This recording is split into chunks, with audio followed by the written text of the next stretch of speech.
Hello mga higala, ang ating video ngayon ay tungkol sa dahon ng mangga.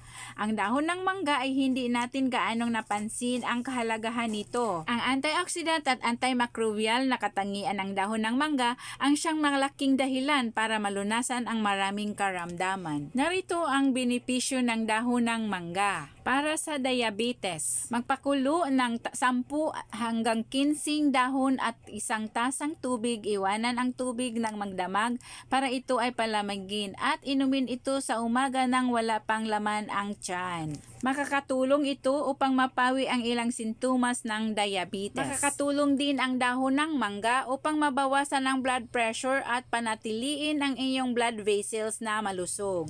Ang tsaa na gawa mula sa dahon ng mangga ay makakatulong gamutin ang hypertension. Ang dahon ng mangga ay kapaki-pakinabang sa paggamot ng ulcer sa tiyan at sinok mula pa noong sinaunang panahon. Maaari ding uminom ng maligamgam na tubig na may nakalagay na dahon araw-araw dahil ito ay kapaki-pakinabang sa ulcer sa tiyan. Para sa sinok, magsunog ng ilang dahon ng mangga at langhapin ang usok nito. Ito ay mababawasan ang pagsinok. At ito pa mga higala, ang dahon ng mangga ay nakatulong sa problema sa buhok. Ang paggamit ng dahon ng mangga para sa pagpatubo ng buhok ay isang sinaunang pamamaraan sa mabilisang pagtubo nito. Ang flavonoids na nasa dahon ay makapagbibigay ng likas na maitim na kulay na buhok. Magdikdik mula sa sariwang dahon at ilagay sa buhok at banlawan pagkatapos ng 15 minuto ng tubig. Ang dahon ng mangga ay may taglay na inflammatory properties. Ang tsaa mula sa katas ng dahon ay nakakabawa sa inflamasyon. Yan po ang ilan lamang sa mga benepisyo ng dahon ng mangga.